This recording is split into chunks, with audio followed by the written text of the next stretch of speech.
cada vez que hubo de viaje la impresora está offline, así que no pude imprimir las propuestas que me mandaron, lo que por supuesto está muy bien.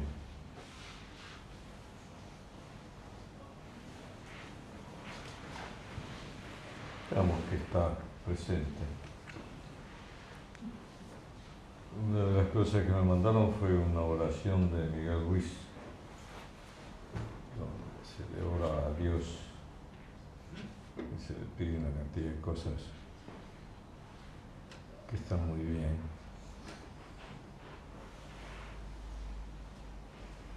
Simplemente ahí un recuerdo, Dante lo pone bien claro en el Purgatorio. Las plegarias que son escuchadas son las que son hechas por un corazón o una persona en gracia. Entonces, en realidad, estando en gracia, solo se reza para los otros. Si no se está en gracia, lo que se puede hacer es rezar y rezar que haya realmente algo más que una intención volitiva. Y ahí puede haber algún resultado.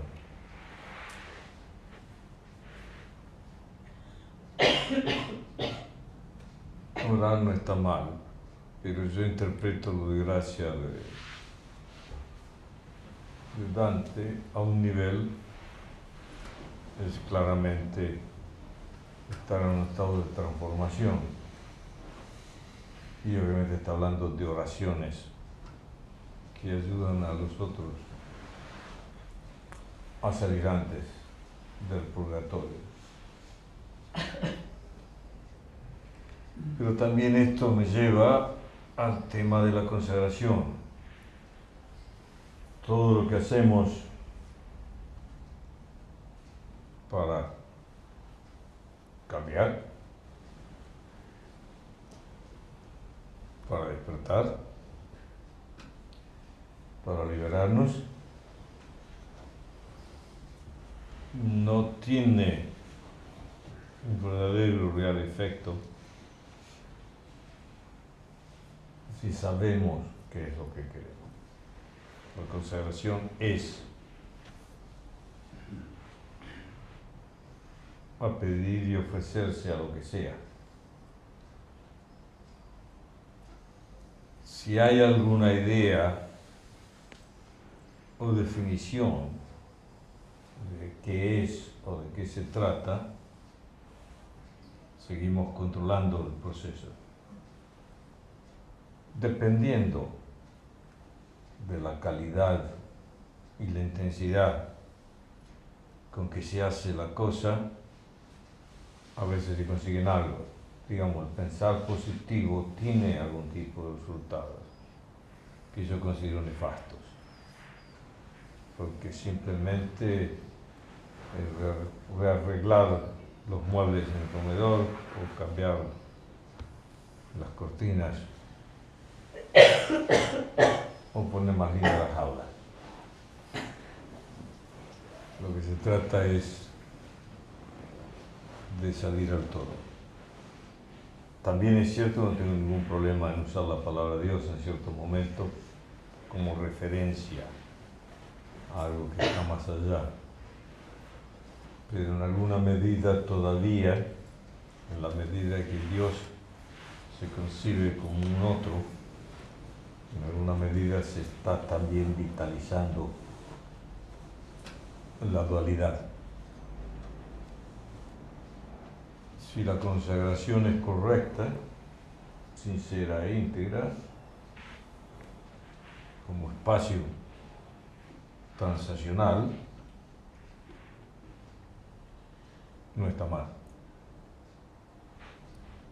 Y si la relación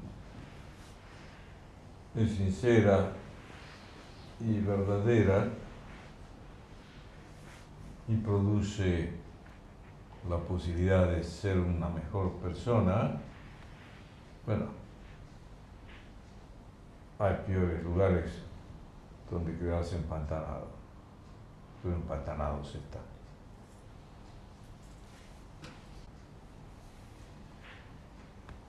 Después me viene a la mente, respeto muchísimo a Miguel Ruiz, entonces interpretar in vacuo una oración fuera del contexto y fuera del momento, cómo y cuándo, para quien lo dijo, es una falta de respeto. Simplemente entonces no es un comentario sobre Miguel Ruiz, no es un comentario sobre la oración, pero realmente que se me enseñó la palabra perfección. En mi cosmología, perfección es lisiado, es incompleto. Perfección sin imperfección es un lugar incompleto, ficticio. Insisto y subrayo, no es un comentario de que esté analizando o criticando a Miguel Ruiz, porque en definitiva sabemos muy bien, el Dao que se dice no es el Dao verdadero. No hay nadie nunca que haya dicho nada que es la verdad absoluta, porque no es posible. Una vez que se usa la palabra, es una aproximación más o menos adecuada a la realidad. Y en este tipo de comunicaciones es muy importante la relación con el momento, con el lugar, con la gente y con el lenguaje, el uso de las palabras que hace este particular maestro en ese momento. No obstante, tengo que admitir que la palabra perfección me da un poco de capa. Dios como otro,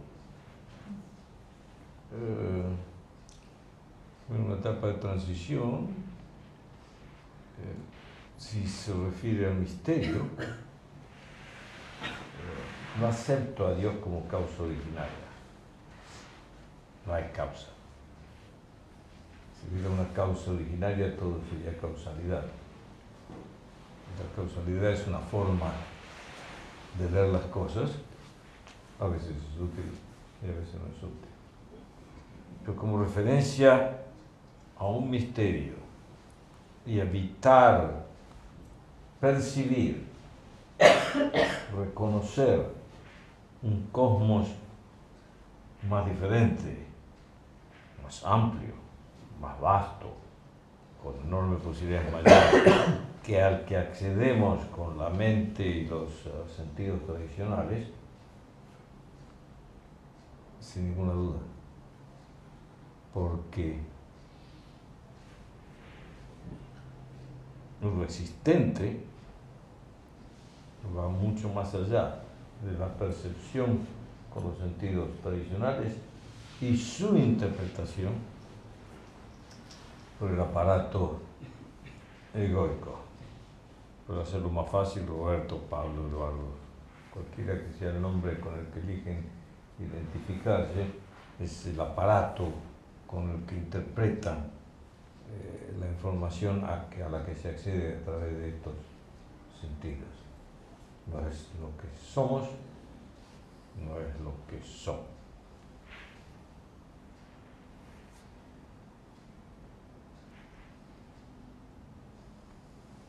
Después varias citas de Simone Weil, la que también respeto, admiro y amo inmensamente.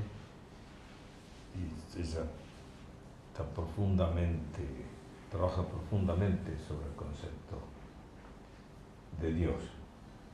una vez más, ¿qué está abarcando? ¿Qué está diciendo? Insiste mucho en el sentido de amar a Dios. Si es un paso transicional hacia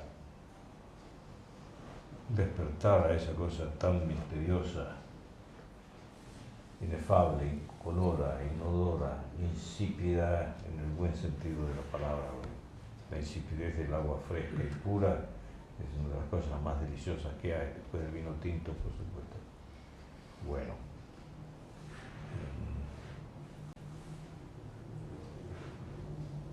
Pero sin incursionar intensamente dentro del estado de gracia de este ser individual, cuando está diciendo eso, no es para entender, no es para interpretar. Es la relación con estas comunicaciones que van más allá de los sentidos tradicionales y de la interpretación del complejo egoico. Pablo, Axel, Ana, Pedro y José. La forma de acercarse a estas comunicaciones es abierto. Ofrecerse y consagrarse a dar la oportunidad que nos haga algo. Querer entender es cortar total y absolutamente la relación. No es posible entender. Son de posibilidad inductiva.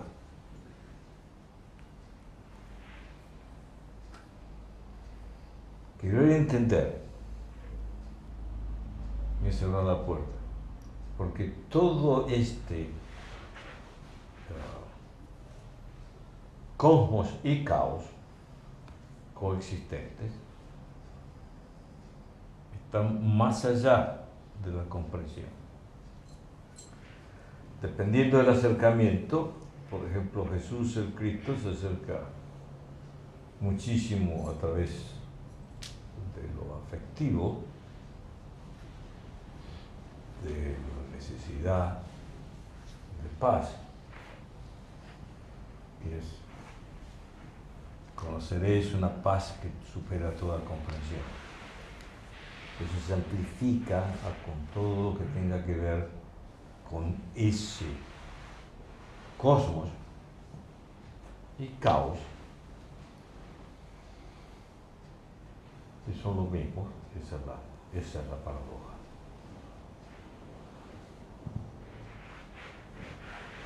En esto, el sacrificio a ofrecer es cesar de querer, necesitar entender. No se trata de controlar, no se trata de reprimir. Quiero decir con esto, puede surgir la emoción de querer entender. Puede surgir la curiosidad de entender. Cuando hablo de la emoción, es la angustia de lo incomprensible. Si encima nos acercamos, empieza a haber una intuición de que hay algo y queremos aferrarlo con esa garra codiciosa que significa conozco, entiendo, sé. Hay un espacio enorme, un infinito a ser entendido. Hay un infinito más grande, infinitamente mayor, habitado por lo inentendible, lo inconocible. No me viene a la mente algo acerca de la humildad. En la forma que estaba presentada la quotation, me parece que, como está ahí la quotation fuera de contexto, más bien parece hablar de modestia más que de humildad. Después hubo otra pregunta de fórmulas. ¿Cómo distingo que un pensamiento o emoción es patológica? O algo como, ¿puedo con la voluntad producir la fe? Y alguna cosa más así. Como dice Jesús el Cristo, el pájaro tiene su nido, la zorra tiene su madriguera, el Hijo del Hombre no tiene donde descansar su cabeza.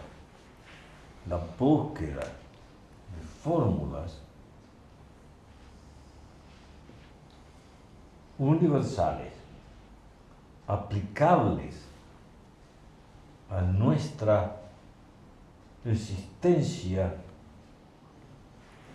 accionable y accionante, es querer descansar la cabeza.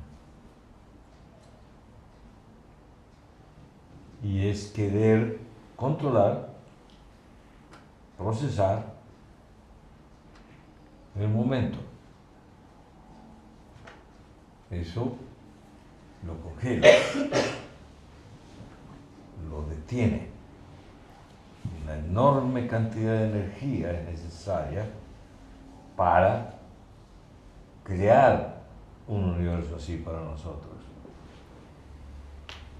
Y ese universo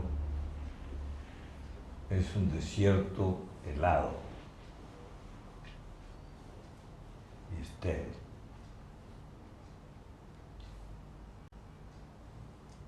Es una mano cerrada cuando no debe estarlo.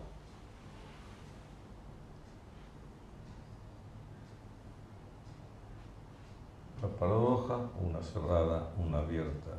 La abierta, cerrada, la cerrada, abierta, las dos abiertas, las dos cerradas. ¿Qué es aquí y ahora?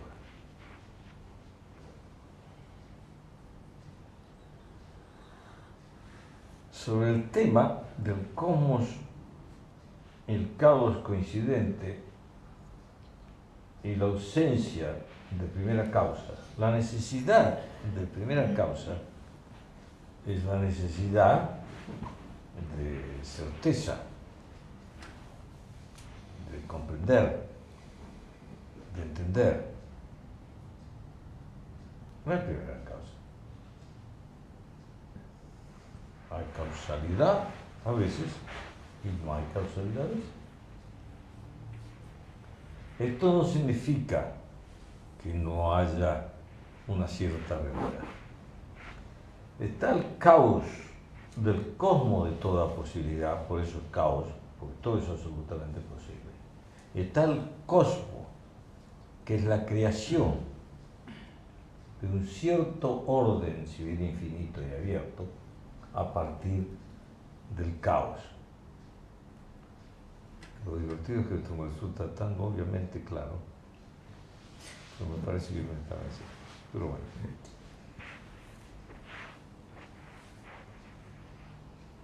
Vivimos un mundo ilusorio, pero no es porque no haya una realidad relativa, fluida y cambiante.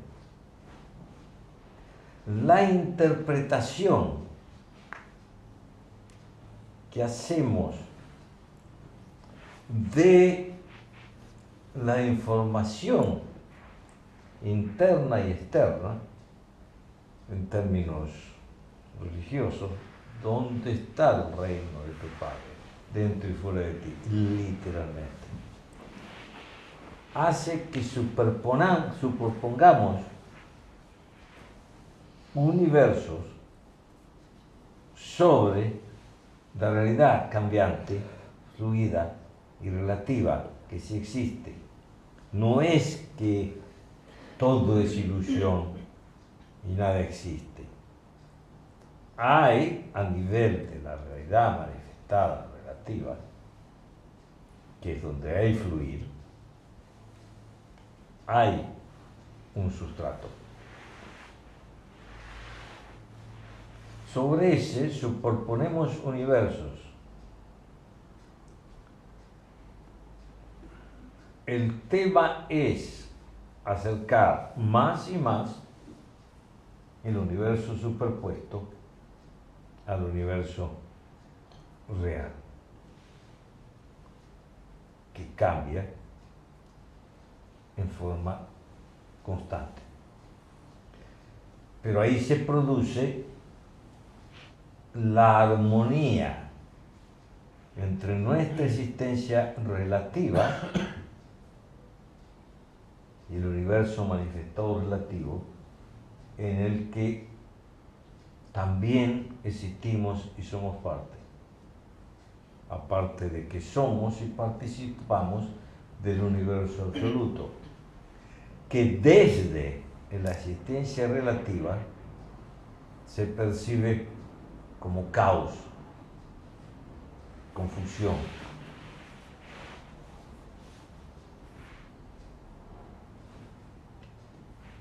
Simplemente, me dio risa, simplemente quiero, simplemente la aceptación